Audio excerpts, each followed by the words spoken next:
want you to redefine the way you look at success. You know, it's not about a championship, it's about believing in yourself. I was showing her something I did with Charlotte Flair in a match in 2014, my favorite match that I was in, and I said, try this. How do you keep ahead of it? That's a great question. And this is what I talk a lot about at our ring. You cannot get comfortable. Monday Night Raw is #1 world record for the longest episodic TV show ever. And then SmackDown is #2. When I saw Miss Elizabeth, she came over to our house when we were kids. Randy was a good friend of my dad's. I feel like a theme is why not me? And I personally struggle with that too. So after all the self-discovery and reflection upon what you wanted to put inside the book, how do you deal with like, why not me? Why can't I be the one to do this? Why can't I take this over? Well, it's all about perspective. So that's a great like takeaway from the book, because there's a lot of different takeaways from the book. There's so many strong messages in the book, and people that are reading it, a lot of the girls from work that I share, you know, the female superstars in WWE, the talent, there's been a lot of them that have read the book or shared chapters of the book or gotten their feedback or advice as I was writing the book. And they're all taking away a lot of different themes, and they're looking at it and they're looking at themselves a lot when they're reading the book, saying like, I wish I had this when I was first getting started, or like this healed me so much, or I got to the end of the book and I had to like really think about like my own success and my own career and how I define success. And like, those are the questions and the things I want people thinking about. I don't want them just to read the book and go, I learned a lot about WWE. Like, it's really, I love WWE and I love wrestling. I've grown up around wrestling my whole life, but the book there's so many strong messages there. You don't have to love wrestling to understand this book. But if you love wrestling, you'll love the book. But you don't have to like, the message is universal. And so one of those messages is why not me? And so I didn't realize that was going to be a theme until I kind of got to the end of the book, and I was like, wow, like I went almost 2 decades of my career kind of selling myself short because I just assumed that maybe people like, you know, it was a defense mechanism. It was a trauma response that I was like, people aren't going to like you. That's okay, because, you know, you still have a job and you're in the game, and it's, you know, you're going to help others, and it's going to be, you know, you can be a part of all this if you just kind of know your role and take a back seat. And I got to the end of the book, and I won't give everything away, but I was like, why not me? Why can't I be everything I wanted to be? Like, I realized sometimes it was me that was holding me back, that it was all about perspective and mindset. And so when the very first time I won a championship in WWE, I've spoken about this a little bit before, but let me elaborate. The very first time I won a championship in WWE, I felt so insecure. I didn't feel like I deserved it. I felt like it was all I could think about from the second I won it was that it wasn't going to last. I was already thinking about when it was going to get taken off of me. And I was really looking at the championship as something like that defined me. Like, okay, I've got it now, and I'll just be important for a few like weeks, but then they're going to take it off me, and I just need to figure out how to like rebuild after they take it off of me. I didn't let myself enjoy that moment. That was on me. It wasn't on WWE. It wasn't on my coworkers. It was just on me because I was so in my own head. By the time I won the women's championship in 2017, my husband, TJ, said, he goes, like, because I said to him, I'm like, I can't believe they're going to put the title on me. Like, this feels crazy. It doesn't even feel real. And he's like, why not you? He's like, haven't you done the work? Haven't you paid your dues? Haven't you helped everyone? Haven't you done it? Like, why can't you be the champion, Nattie? You're just as good as everyone else. Stop putting those limitations on yourself. So that night that I won it, I was like, you know what? I fucking deserve this. And I hope you beep out the but I'm trying to be a good girl. No, I love that. But I deserve it. And why not me? Why can't I have all the things that all the other girls are having? Like, I just put so many limitations on myself, and it was such a liberating feeling to go like to myself and everyone else, like, I want you to redefine the way you look at success. You know, it's not about a championship, it's about believing in yourself. How do you think that you've evolved from when you first debuted to now? Because now you have all of that and you're reinventing this new Nattie. If I could go back and turn back the hands of time, you know, you hear people all the time and they say, and I've said it before too, like, oh, I have no regrets. Like, I wouldn't change anything. If I could go back in time, I would have changed a lot of things. I would have stopped beating myself up over everything. I think like when I was a teenager, I had like, I was always a perfectionist growing up. And so I've always strived for perfection. And when I was a teenager, like, I did, as many female athletes and athletes in general, people in showbiz, like I struggled with an eating disorder because it was really just me trying to have control and like I was always trying to be perfect, you know what I mean? And so I look back and I'm like, I wish you would have just been like a little easier on yourself. I wish you would have had a little bit more fun and not been so hard on yourself. Like when in my first years in developmental in WWE developmental, I was in FCW. Like my first year I got hired in WWE. If I made one mistake in the ring, I would just beat myself up over it for like weeks and I would over explain myself and I was like, you could have been better and you should have done this different and I would apologize to everyone and I would point out mistakes that others didn't even know were mistakes. Like as we say in wrestling, I would stooge myself off. And I was like, now I'm like, Nattie, everybody's learning and we're all growing at the same pace, whether we're in developmental, whether you're at the top, the middle, the bottom, or wherever it is. Like, chill out. Like, have fun, enjoy the ride, enjoy the moment a little bit, and stop beating yourself up. That's what I would have told my younger self. Yeah, because even if you do 99 things right, the one thing that you do wrong is what sticks in your head. I did it this weekend. I was in Mexico, and I was wrestling. It's like, listen, I'm a work in progress, but I was wrestling in Mexico, and this girl that I was working with, it's for AAA. WWE is working with AAA, so we're doing these incredible shows in Mexico. Sold out crowd. It was amazing.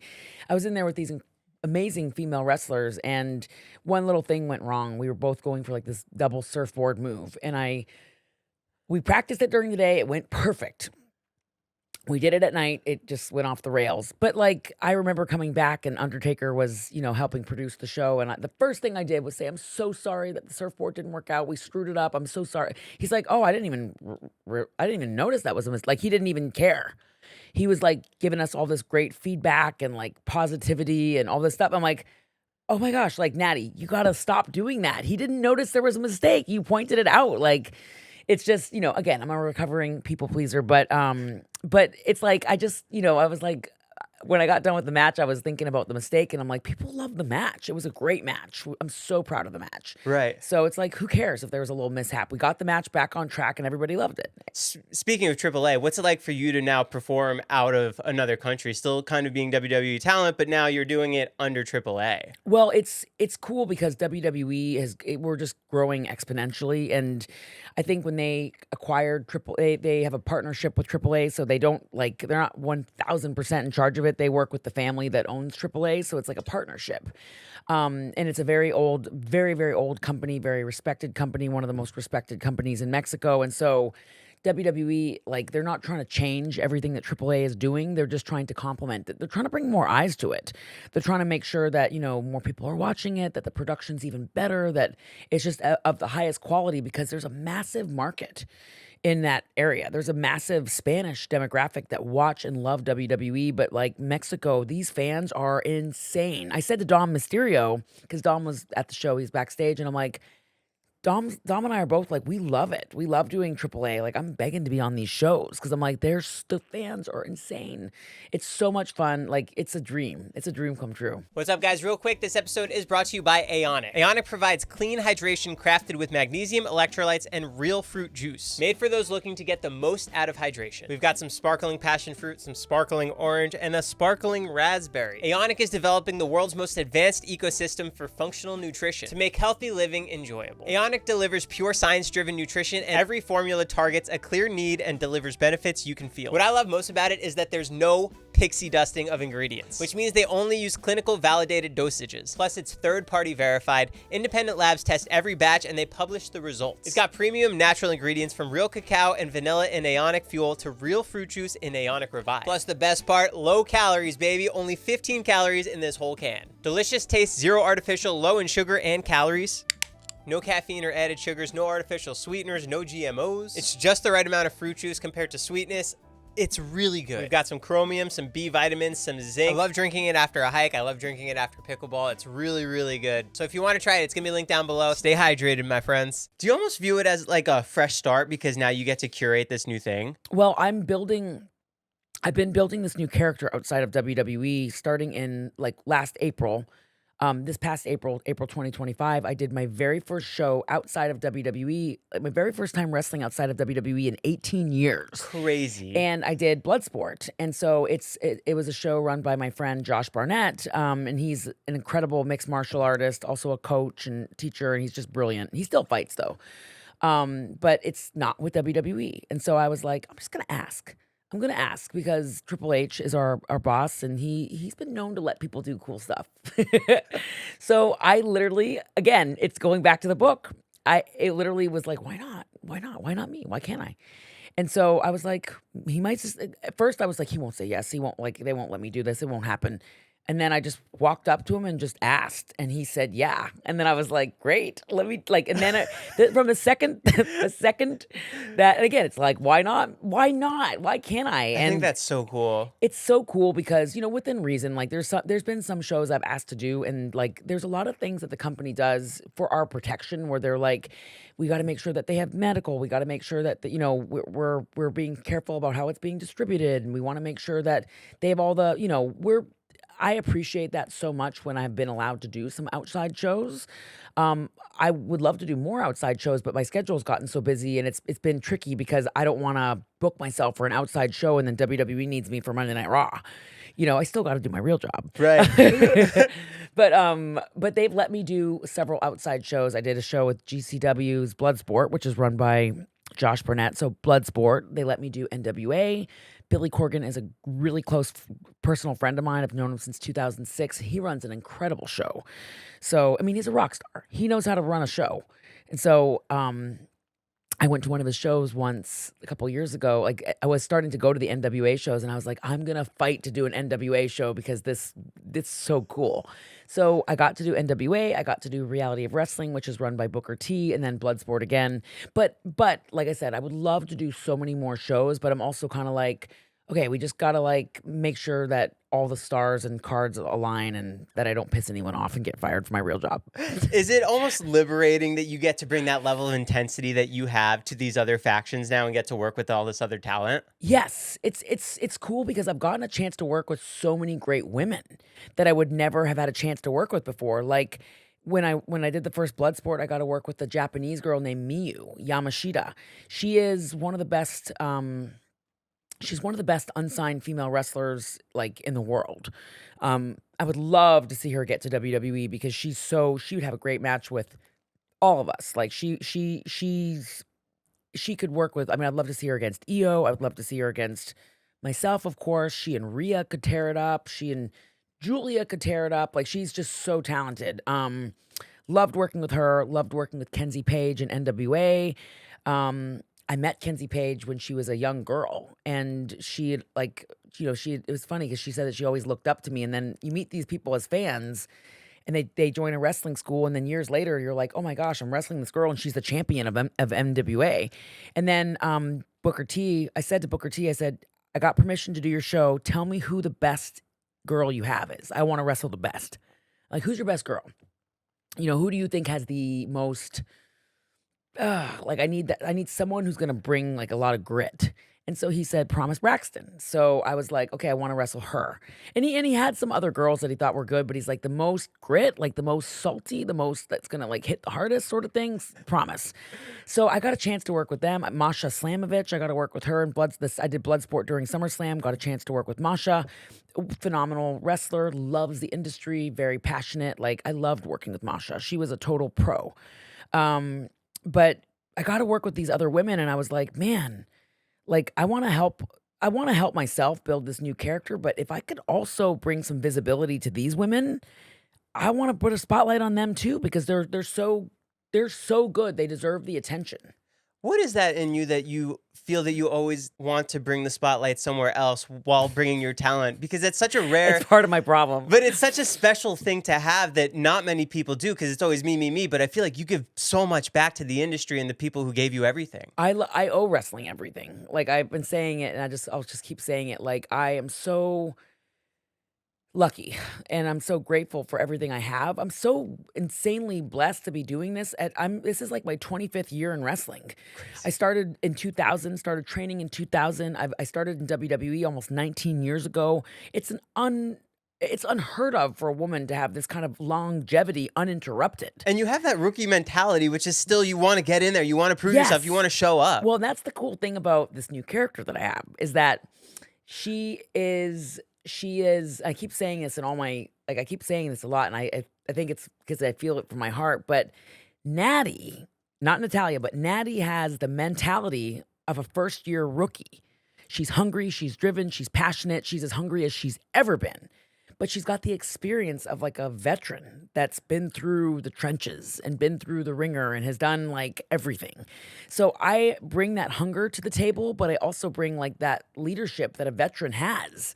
And I'm really proud of saying, like, in the old days, like maybe before I wrote this book, I used to get scared to even like call myself a leader or say, like, I was like, you don't sound humble. You sound full of yourself. You sound arrogant. And it's like Cody Rhodes said to me, I was talking to him about some stuff. He's like, Nattie, don't be afraid to like put yourself over. He's like, you might be wrestling girls that are really, really good. He's like, but you're also part of the magic. And I was like, yeah, Cody's right. Like I always want to give everyone else the credit when we have a good match. But then I also realized like, no, I've worked really, really hard. I've worked really, really hard to get to this level that I'm at. And so it takes two to tango, but like I'm also part of the magic. But this new character, yes, she's a first year rookie. I'd say she's rookie of the year. I'd like to see, and this is going to be arrogant. Maybe I'm tapping into my arrogant side now. Um, I would like to see any other woman in the industry, not just WWE, but in the entire industry, take the chances and the risks that I've taken this year from a character standpoint to totally reinvent when they didn't have to. And that's the cool thing. And I've said this also, like I live in a nice home, I drive a nice vehicle, I sleep in a nice bed, but I've never been satisfied with just that. Like I don't rest on that. I don't wake up and go, well, I don't have to keep like I've got the stability of a steady paycheck coming every week. It never changed my drive. Like it's always been something in me that I feel like in order for me to have inner happiness, I have to have new goals. I have to be working towards something. I have to have new dreams. That's why I wanted to write the book. I wanted to work on a new goal. I wanted to work on this new character because as I started writing the book, I was like, why don't you? Why don't you just be who you always wanted to be? You always knew that that was what you wanted to be. There's nothing stopping you. So why don't you just do that? And the book kind of scared me too because I was like, oh, I really want to make the book perfect. I can't write it unless it's perfect. Becky Lynch said, she goes, just get started on it. She goes, it might suck, but just get started on it. Just pour your soul out onto paper and just get started. Just get started on it. So this year has been about big dreams and like just taking a chance on myself. And like also if like I said to myself, like if 2 people buy the book or 200 people buy the book or 2,000 people buy the book or 20,000, it doesn't matter. I wrote the book for me. Do you remember when we did our first interview and right at the end I said, I feel like you should write a book? You're like, I just started. Yes, I do. I remember that. How cool that it's like, it's out now, today. You mentioned before Cody Rhodes, and we have other Nia, Liv, Bianca, all these other people wrote in the forward. What was your reaction to seeing what they had to say about how you viewed your career and your story? Oh, this is so. Can I see that book for Please. Can I see that book? That's why I wanted to put I said to the ones that I included, I was like, hey, you don't mind if I like include you in my book? I'm like, because every time I second guessed myself, every time I was like, I'm scared of people like not liking the book. What if they hate it?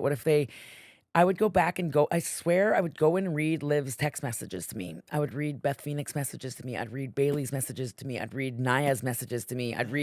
Bianca was like so interactive with me about the book because she was the first person to read it. So, and she read it really fast. She was very like hands-on about every chapter. I had a text from Bianca about like, I gotta ask you this. I gotta like, and so I was like, that's so cool. And so every time I started to doubt myself, I would go back and look at the text that Bianca sent you. And so, this is one thing that she said. She said, you will laugh as you can hear Nattie's voice and sense of humor pop off the page. You will cry through the hard times, clap and cheer through the good, but most importantly, you will feel, heal, and learn through the lessons, insight, and story that show what is truly important in life by defining your own happiness and success. This is more than just a wrestling story. This book isn't just wanted, it's needed. And I was like, that's when I start to second guess myself, I just go back and I'm like, Nattie, you're good. You're good. And the hardest critics, I think, are the girls in the locker room. Like, we're all harder on ourselves than anyone, and so the girls giving me such great feedback has like meant everything to me. And it just like the most valuable thing you can give anyone is your time. And the fact that they took the time to read the book, they took the time to understand the story, and then they are all getting they're understanding the story in a way that like that makes it so worthwhile for me to have written the book. Like it makes everything in my career that was ever hard or everything in my life that was ever hard, it makes it so worthwhile to have somebody go, this book is helping me heal from my own shit that's going on in my life. For something like this, something of this magnitude, where do you even begin With with writing? How do you know what stories you want to put in, what's going to make the cut, what's worthy to share to the world? that's really where Paul O'Brien helped me immensely. So Paul helped me with like he helped me organize my thoughts because I'm not a professional writer. So Paul would say, "Hey, I think we should." Originally I wanted to start the chapter one off differently, and Paul's like, "Why don't we start it with the stuff about you and your dad and the Hall of Fame?" And then I was like, "Oh yeah, we should move that there." And like it just for me, another thing about the book, it also taught me that it's okay to ask for help because I'm the type of person that I want to do everything myself because I know if I do it, it's going to get done right. So I take on too many things. This was something that I was like, ask for help. Ask Becky how she did it. Talk to Bret. My uncle Bret Hart wrote a book that's a New York Times bestseller. Bret probably wrote the greatest wrestling book ever written. It is like it's an incredible story. And I'm so fortunate that I have him as a resource, but like he gave me so much great advice, just not being afraid to make mistakes, not just put your feelings down. And Becky's like, Nattie, put your feelings down, sleep on it. If you don't like what you said in a week from now or 2 weeks from now or a month from now, you can change it. That's why I wrote the book over the course of a year, but I did write chapters that were hard and I just kind of spilled my guts. And then like I realized a couple of days or weeks later, I was like, I'll take that out. I'm like, I don't need it. It's not even part of the story. You just wanted to go off about something. Right. And then I took it out. And then I'm like, you know what? I'm really happy I took that out. Was there any stories? Was there any stories that, upon reflecting, it just gave you such a fond memory of that moment? Oh, yeah. There were so many. I mean, I was looking back even on my feud with Michelle McCool. And so, like, I have such a cool relationship with her now because when I first started in WWE, she was my very first rivalry. So I was like, again, that perfection that like I was like, I want Michelle to like me and I want everyone to like me and I want to be perfect. And it's funny because like I was so worried about what everybody would think. And I was like, people are only gonna think I'm here because of my family. And, I had all these like I was so in my own head. And she was my first rivalry. And I realized like, shit, we were both just trying to like make it. She was the girl in the locker room that like I felt like everybody was trying to earn like her respect, and I look back on like, man, like I had to earn it too. Like I love that like I didn't just get things handed to me easily, but like even with Michelle, like we had to go through a series of really good, great, excellent matches for her to like finally go, you're in. I love that. I love that because this industry shouldn't just be easy. It shouldn't just be, and I'm not saying like people when they get in the locker room, like when I first met Michelle, she was actually a very shy girl. And so she was just starting out in WWE too, but she was there before me. But like, I ended up winning my first champion. I won the Divas Championship against her, but like, we went through so many different things together. Like, we had this match planned for the first ever Divas Championship, and then the match was cut in half, like right before we walked into the curtain. They're like, girls, can you do the match in like 3 minutes? And I just remember like both of us feeling so disappointed, but like we got through it together. We pulled together. And then we ended up a few months later getting this really incredible women's tables match. And Michelle was like fighting for me to like do the most and have, I just love those kind of things where women come together. Like she's somebody that I feel like I, I'm so grateful for the lessons I learned from her, but also like during that time, during the Divas era, the girls were fighting for so much. People don't realize how hard it was for us to get even a special like tables match. We were fighting tooth and nail. So she taught me a lot about fighting and like just continuing to fight for your dreams. Like our relationship definitely got stronger as we were both like fighting for the same thing. What is it like for you to see some of these people who have stepped away, they've retired, and now they're coming back, and you've still been going this whole time, which is so incredible? What is it like for you to see these people return? I think I'm empathetic towards them in some ways, and then I'm kind of like, okay, let's just see how they do. Because the thing is that this is very hard. This industry is very hard. What we do in the ring is very hard. I think part of me, like, I've never stopped wrestling because the minute I stop wrestling, I feel like I'm gonna, if you don't use it, you lose it. So, I mean, even for me, I have my own ring at home and I have my own space, the dungeon, that I train in. And like, I give these girls credit for they take time off, they go have a baby, their life takes on a bunch of different twists and turns. But to come back after, like AJ Lee was gone for 10 years. Was it 10 or like even longer? No, it was 10 years. I was her last match actually in 2015. But she took off and then like, sometimes girls go off and have kids and they're not back for a couple years. It is very, very hard. So, like, especially because there's so many elements that, like, you're under a microscope. People are looking at your work that you did before you left. They're looking at everybody's got a phone, everything. You can't make mistakes or else you can be crucified. Twitter's not a friendly place. Coming from a family with such a legacy in the business, you're learning all of these lessons. Is there anything that you wanted to make sure you included in the book to pay tribute to what you learned from them? I paid tribute to them in so many different ways, but I also didn't want the book to be about them.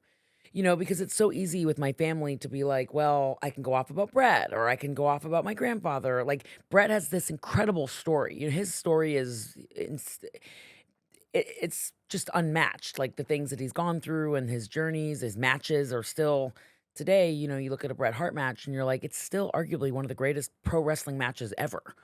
He's the first ever three-time WWE Hall of Famer. It would be so easy for me to go off about his story, but I really wanted to stay on track and not like go off about anyone's story but mine. And so my family has taught me so much, but I also feel like this was my way of standing on my own. You were the only female to come from your grandfather's dungeon.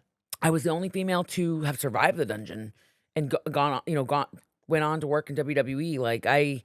There were a couple of other women that had dabbled a little bit. They tried to like train in there, but they just, they never went anywhere with it. How did they go on you? Was it as equal to everybody else? Um, Like how intense was the oh, training? it was hard. The training was very hard. My uncles trained me. My husband trained me. I had a Japanese wrestling coach named Tokyo Joe. He trained me. It was very hard, but like it taught me a lot about like fighting through. It taught me a lot about grit. My grandfather was the king of grit. My grandfather, Stu Hart, I mentioned this a little bit in the book, but my grandfather, he was destitute when he was a little boy and he lived in Saskatchewan. He grew up in Saskatchewan, was born in Saskatchewan, and he um gosh, I think he might have been born in Tofield. My aunt is a historian. She'll get mad at me for saying the wrong thing. My grandfather lived in Saskatchewan when he was a little kid, and he lived in a tent in the wilderness, in the Saskatchewan wilderness, and he slept between dogs to stay warm. His parents had a bunch of problems. He was pretty much abandoned. So there was a YMCA just down the road, and my grandfather ended up getting into amateur wrestling not because he was interested in wrestling. He got into wrestling because he needed a place to stay warm. And so the YMCA became like a place for him to like be, to find warmth in the Saskatchewan cold, which is, you look at Saskatchewan, it's like one of the coldest places in Canada. Um, he wrestling saved his life. So I always thought about what my grandfather went through, and his parents had kind of abandoned him, and he had nothing. He was using a slingshot to kill rabbits and for food, and he had nothing. And so as he grew up, he ended up becoming the amateur wrestling champion of Canada. And then his whole life, he just dedicated his whole life to giving back. He ended up getting the Order of Canada, which is like the highest order in Canada. It's something, it's like a royal honor. Because a lot of people didn't realize that my grandfather gave away a lot of his money from Stampede Wrestling. He donated it to charities because he realized when he was young, he needed someone to do that for him. So he never stopped giving back in the community. So he's somebody that like, he's always been my root of greatness. When we look at the Hart family, it's like a big tree. Well, my grandfather started in the muck. He started in the dirt. He was like, he didn't have the luxury of relying on someone else before him. He had to create this thing that now we have this Hart family dynasty. But it all started with him, and he led the way. He set the example, and so we're all just trying to follow up. We're trying to follow his lead in the best way that we can. But he taught me the most about grit. What does it feel like for you to have a hand in your own dungeon with the future of WWE? I love our dungeon. It's it's like a luxury. It's like a luxury car. It's like I say that because it's not cheap to keep it going. We spend a lot of money keeping it. We rent out a space with electricity and insurance and cleaning. The ring. I have the ring tuned up all the time because when you have all these big men wrestling in this ring, it doesn't just stay put. It shifts and ropes need to be tightened and mats need to be changed. And I love the dungeon. I love it because there's nothing like it in the world. There's no other place in the world that is doing what we're doing. There's no other place in the world that is giving back in the way that we're doing, but we're doing it because it's TJ and we've said it before, it's our love letter to pro wrestling. So I really see it as a place that, and I don't say this to be a snob. I say that it's invite only because TJ and I, with our schedules, I don't really have the time to do a school, and I don't have the like. A professional school that runs like 5 days a week. Like I know Seth has one. I know Cody has one. They run them. They have they have help running them throughout the week. So there's like 3, 4, 5 practices a week, if not more. We just have this one night a week that we train, and sometimes we'll open up the ring if people need to go over matches, or like you know if EO Sky says she needs to use the ring, we'll make the ring available for EO or Liv Morgan or whomever it is.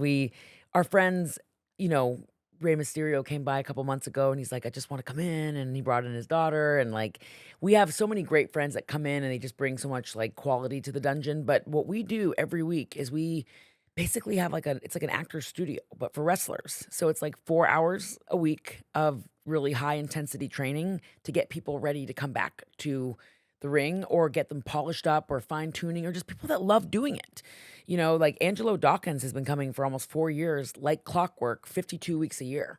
And he's always ready. He just stays ready. Ilya Dragunov, he just came back, just won, I think it was the US title. It's hard to keep up with all the titles, but Ilya Dragunov just came back. And 2 days before he won the title, he came to our dungeon and he was working on stuff and he was just like pouring sweat, and I was watching him work and I was like, I told TJ, I was like, I can't get over Ilya. Like I can't get over how good he is. He's so good. He's wrestling in our ring with no air conditioning in the middle of nowhere, and he's wrestling like it's WrestleMania. And I love that passion. So everybody in the class was stepping it up that night. They were hitting, they were just trying to be so much better because they were so inspired by Ilya. Everybody levels each other up. We've had, Liv is somebody that like when Liv comes in, she pours her heart onto the mat. Raquel pours her heart onto the mat. BFAB has been somebody that's been growing so much with us. What about the growth with Maxine? Maxine, oh my gosh, she's been like, she works so hard. She'll literally get off a plane after having done, all these different things. Yeah, she's on 10 all the time. Like, I don't know where she's getting this energy. I want to know what kind of coffee she's drinking.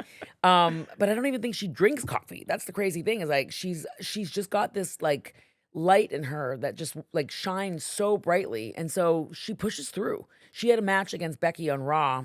Their most recent match. It was their second match together. But her most recent match with Becky, she had like she lost her voice. She was feeling really sick and she didn't tell anyone. Like she was trying to pushing through, but she was like, she sent me a little voice note during the day and she's like, I'm doing great, everything's going great. I lost my voice, like I can't talk.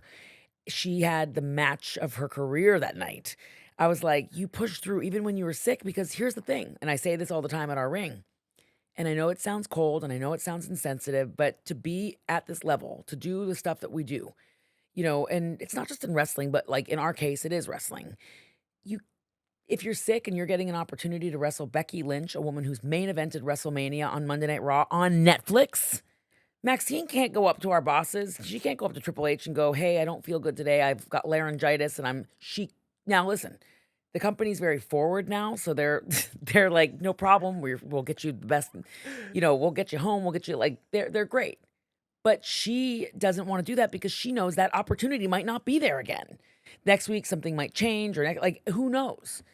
So you can't just like, if you are hungry and you want something, like if it's WrestleMania, Cody Rhodes can't just go, hey, I don't really feel good tonight. I've got food poisoning. No one cares. No one gives a shit. if you want something, you gotta push through, you gotta fight. And so Maxine did that. She delivered. She did things that we were working on in the dungeon, and intelligence is the application of knowledge.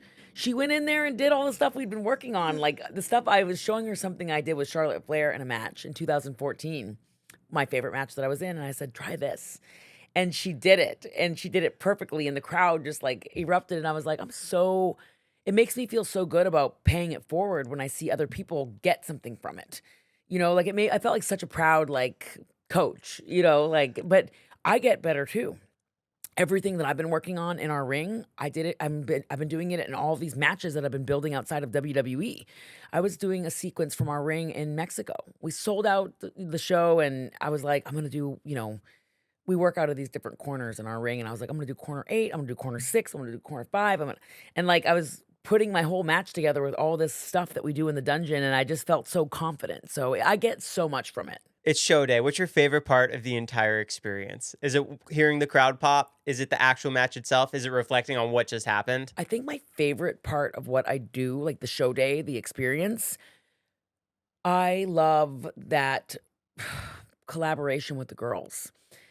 The locker room is so special. I love us getting excited. We're putting on our costumes. We're tanning each other up. I'm like, like when Nikki Bella came back and she was in our locker room, she was changing and like we were getting ready. It was like old times.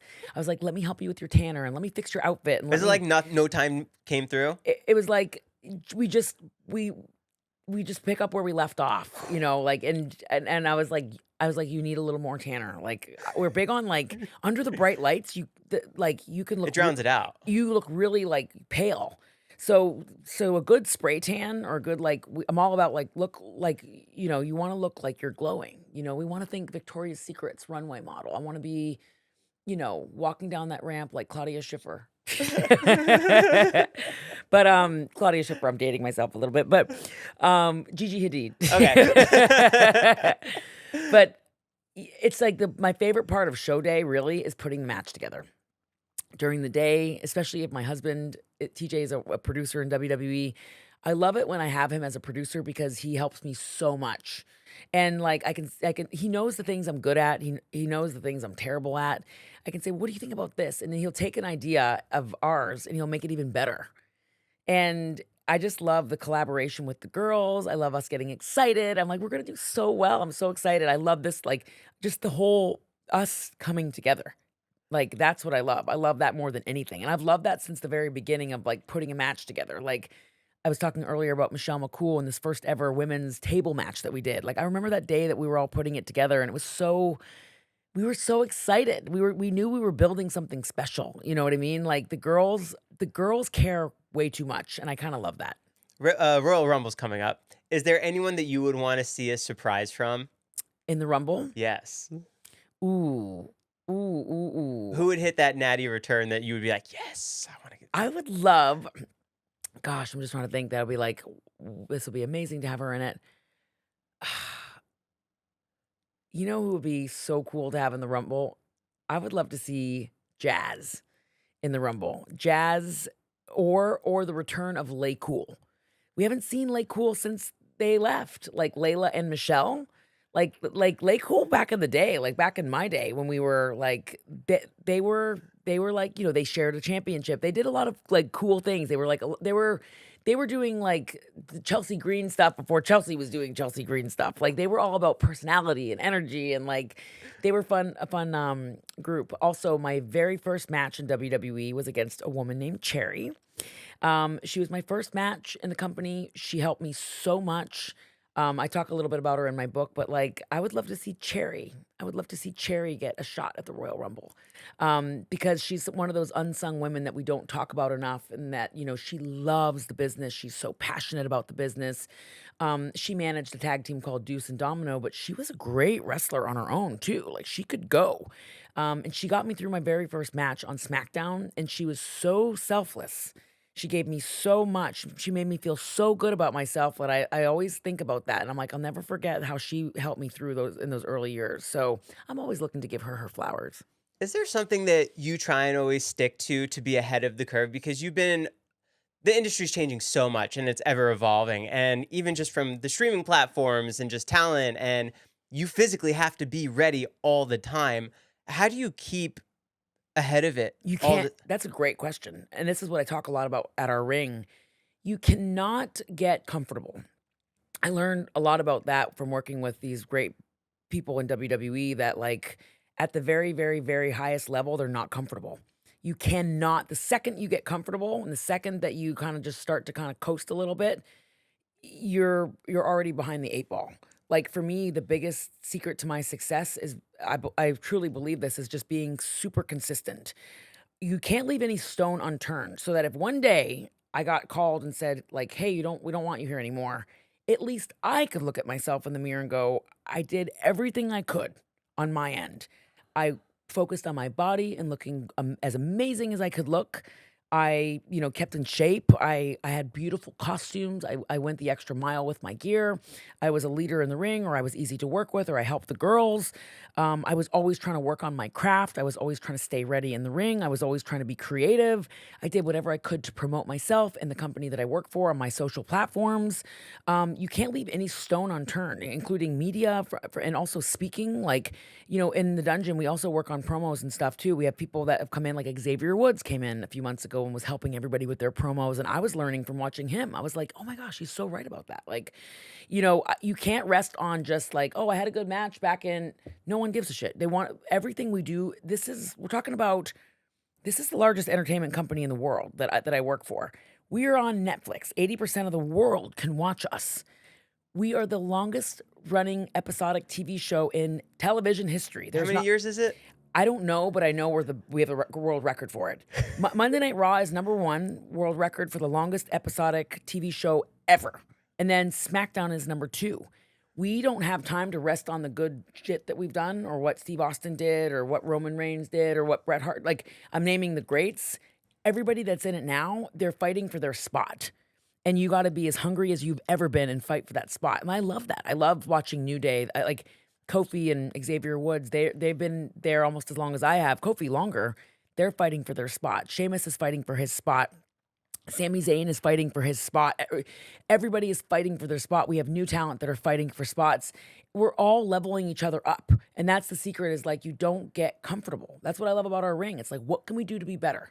If I, you got to either look great, speak great, talk like, wrestle great, present yourself amazing, be a great representative of everything that you do. And if you're lacking in an area, keep working on it.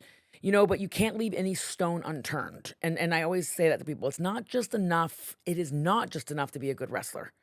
I meet so many people that they're just really, really good in the ring, but I'm like, have you dialed in your body? Have you dialed in your wrestling gear? Are you dialing in your social media? Like, are you dialing in all those areas? Because the company now, we are focused on wrestling and telling great stories, but we're entertainment.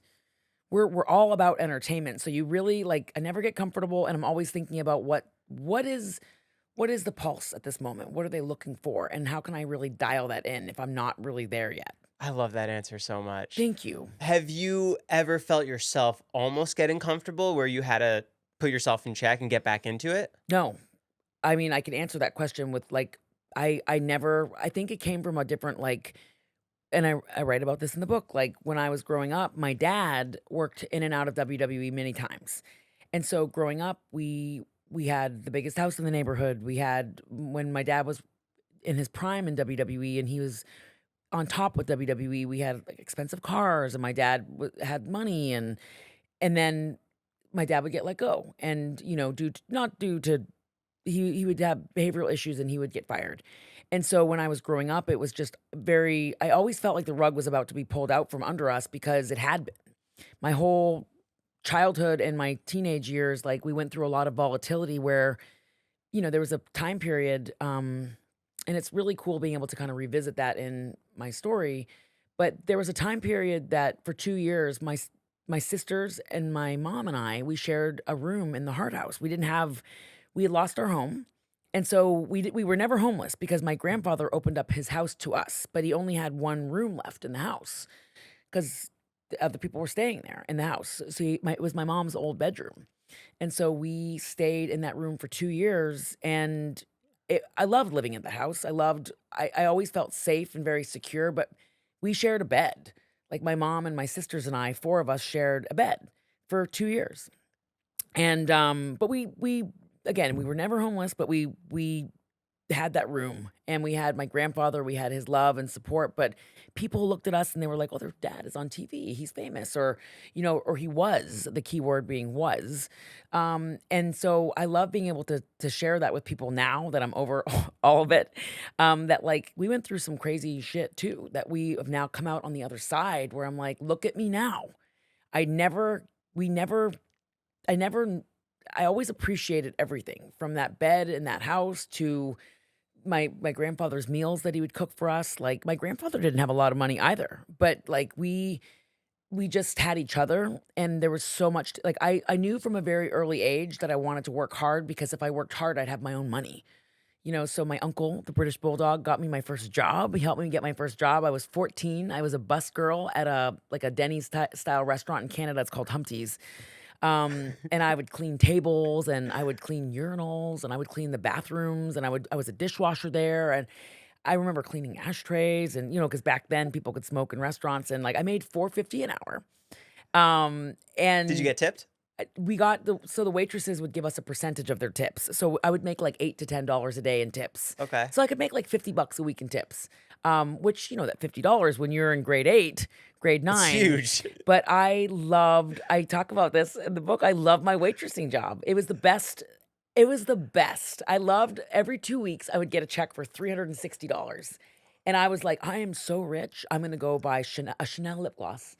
My sister and I would my sister Jenny and I we've always been really close, but she worked at a grocery store. She's a year older than me. She worked at a grocery store and I'd work at the restaurant. We'd get our paychecks and we would buy we were living at my grandfather's house, but like we didn't have to pay rent. So we would go and like buy stupid stuff like roses for ourselves or like a beautiful lip gloss. I'm like, it's not that bad. Like I'm like, Nattie, this is like a whole shift for you to buy this lip gloss. Like it's crazy.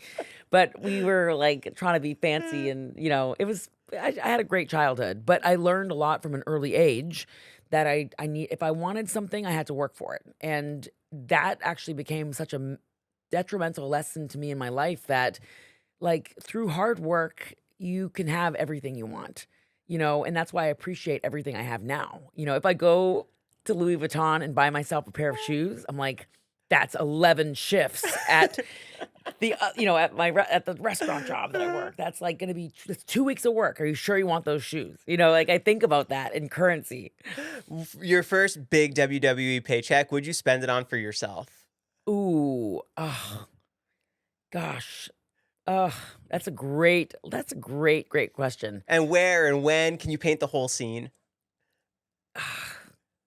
Well, my first big purchase, um, ooh, I think I probably bought a purse at Louis Vuitton with Beth Phoenix.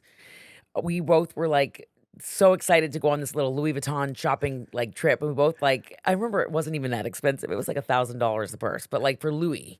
Louis purses like now are like, $3, $4, $5,000. I think the purse was just like maybe $1,000. And Beth Phoenix and I were so excited to get these little Louis Vuitton purses. Like we saved up and we were just excited. It was like we made it kind of moment. But my first big purchase,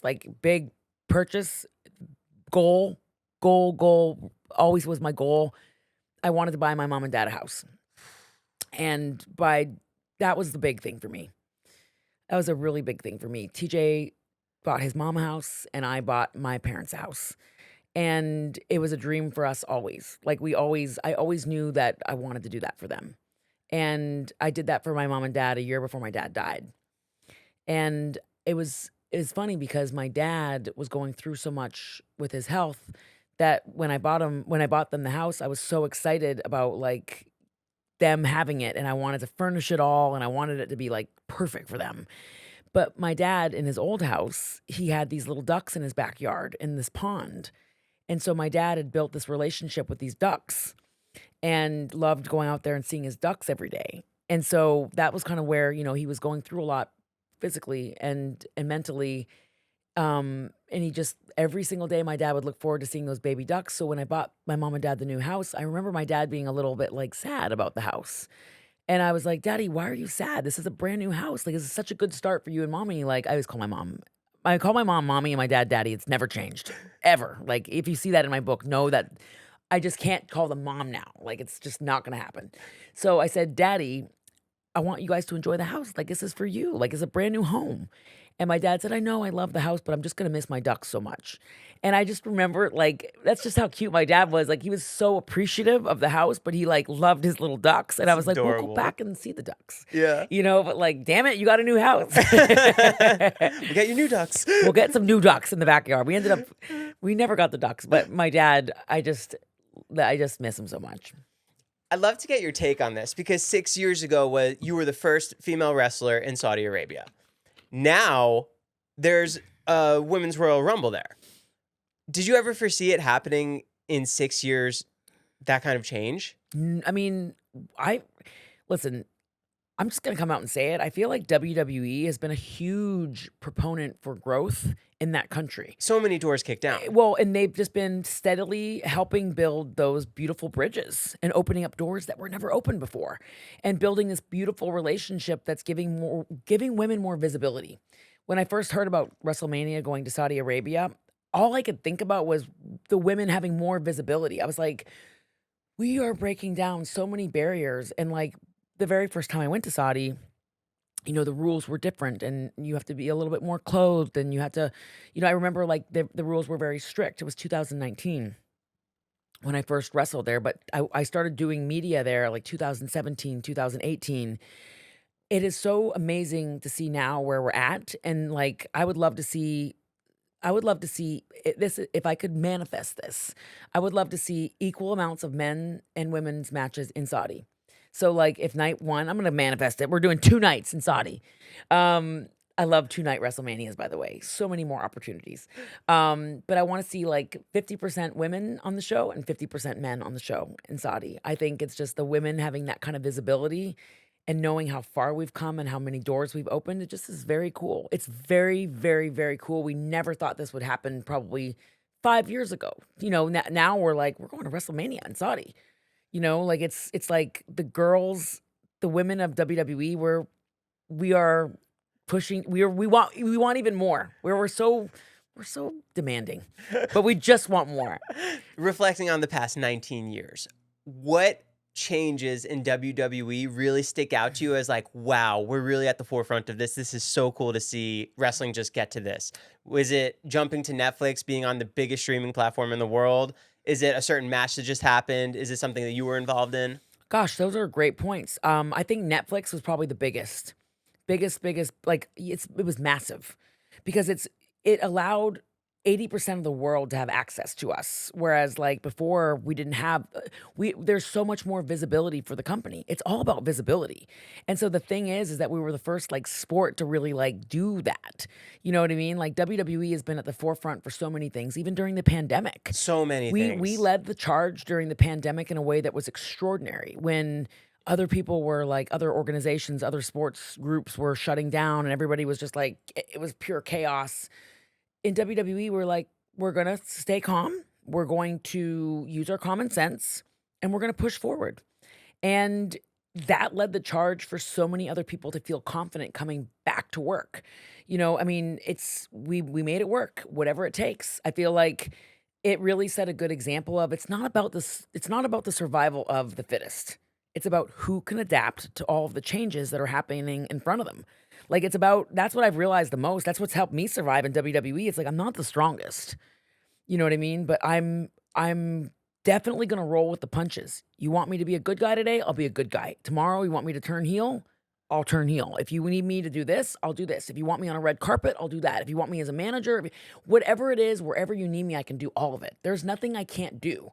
And so working here, especially as a woman, it's given me the confidence to do anything, including write a book that like, just defines my entire life. Like I have the courage to do that because I've become so much stronger through all these things. Life is not meant to be easy. Like part of life should be hard because when life is tough, when you go through things, when you have obstacles, it really makes you like, it doesn't just make you stronger, but like life is meant to be figured out. And they say, well, you'll figure it out. It's like, I sometimes realize that even with my little nephews, I'm like, don't help them with this so much. Like I want to help them with everything. And like, but they need to figure it out. Like, let them figure it out because it's gonna make them critical thinkers. It's gonna make them smart. It's gonna my little nephew Maddox just started amateur wrestling like this past year. And he struggled with it when he first started because it was so hard for him. He was like, "Man, this is tough." He's like, "Even just the stance that you have to be in amateur wrestling, you're like hunched over when you're first starting." And he was almost ready to like quit because he's like, "Ah, this is so hard." And then, we had a talk and I was like, "Maddox, you got to keep going." That was the talk TJ had with me. He's like, "You got to keep going. You can't come home." I was in Japan and I wanted to like throw in the towel. I was like, "I can't do this. This is too hard." And TJ's like, "You're not coming home. You got to stay there. You got to work through it." And I did, and it made me stronger. But Maddox just won his first tournament like the other day. And I'm like, "You're winning matches." And he's like, "Yeah, I love it." And he's sending me videos. And because part of life is figuring it out. If everything's smooth sailing, what's the fun? Do you ever imagine a storyline with him in years down the line? Oh, Maddox is going to be a wrestler in WWE. Maddox will be the first ever fourth generation Hart family wrestler. He loves amateur wrestling. He's built like my dad. Like he's like a little like I grab his arms. He's like so muscular. He's 13. He's turning 14 next month. He loves Jey Uso. He's like huge like bloodline fan. Does he go to the dungeon? He's come to the dungeon. He's wrestled with Luke Harper's son. Oh wow, Brody Lee. So Brody is like our protege. TJ and I have a little protege in Brody Lee, but his dad was Luke Harper in WWE and passed away several years ago. Many wrestling fans remember him as Luke Harper, but his real name is Brody. But his son Brody Lee Jr. is training with us in the dungeon, and he is 13. And he is so good. So Cody Rhodes is kind of like a father figure now to Brody and his little brother Nolan. And it's so nice to see like how much he loves wrestling. He just pours his heart into it. And Cody the other day, he said on his podcast, I did Cody's podcast, he goes, "Thank you so much for like looking after Brody." So it's just like a very rewarding feeling to work with the youth, the kids.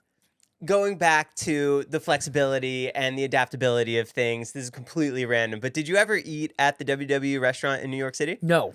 Never. No, I've heard about it though. I remember going there as a kid. It was the coolest thing in the world. Really? I'd love for them to bring that back. Oh, that for nostalgic purposes, yes. For growing up, what did you like find WWE related that you just took a liking to? Were you collecting the action figures? Were you having matches in your room? I always like when I saw Miss Elizabeth, she came over to our house when we were kids. Randy was a good friend of my dad's. And Miss Elizabeth was like, the first time I saw her come into our house and she was having coffee with my mom and she was just so beautiful. Like she was everything that I had seen on TV. And my sisters and I were just like in awe of her. We're like, she's so pretty. And she was so nice and so sweet and so like soft spoken. And I remember always like, oh, I love Miss Elizabeth. And I think that was the first time I really was like starstruck. Like, cause it's not that Randy Savage was a big star and Hulk Hogan and, a lot of those guys were my dad's friends like Hawk and Animal, and my dad's best friend in the entire industry was Junkyard Dog. That was my dad's best friend. And my dad and Iron Sheik would travel together, and my dad was very popular with all the guys. But when Miss Elizabeth came over, I was like, man, like there was something about her that I just was like, she just had this glamour about her. She just looked like she looked on TV. I was like, she was like just breathtakingly beautiful. Did you have a conversation with her? I was too scared. I was too scared to talk to her. My sisters and I were so like, we were just little girls. I think maybe like 8 or 9, but like I remember just being like, she was just so pretty. Yeah. So the book is out now. For people who read it, what do you want them to take away from it? There are many different messages, but I want people to be able to look in the mirror and redefine the way that they look at success in their own life and really ask themselves, like, why can't I? Why not me? Because for me, I grew up in a family that has done everything in professional wrestling. I'm not going to be the first to be in the Hall of Fame, not going to be the first to win a championship at WrestleMania in the main event. There's a lot of things I'm not going to be the first to do, but I am going to be the first to leave this industry, feeling whole, feeling good, feeling fulfilled, not being broke, not being broken, and that is huge to me because it's about, as I wrote the book, I was constantly chasing what I thought success would be. Like if I could just get this storyline, or if I could just win this title, or if I could just make this person happy, or if I could just be friends with everyone. And I realized by the time I got to the end of writing the book, I was like, I've already won. I'm already like, I'm good. Like, I beat the house. Beating the house isn't always having what you think is success. It's feeling whole inside. And so that's the biggest thing for me is I realized like, wow, like I'm doing great. You know, it really made me stop and kind of smell the roses and realize like I already won. Book's out now. Guys, go get it. Last thing. Is there anything else that you want Nattie to accomplish with this, what she's doing?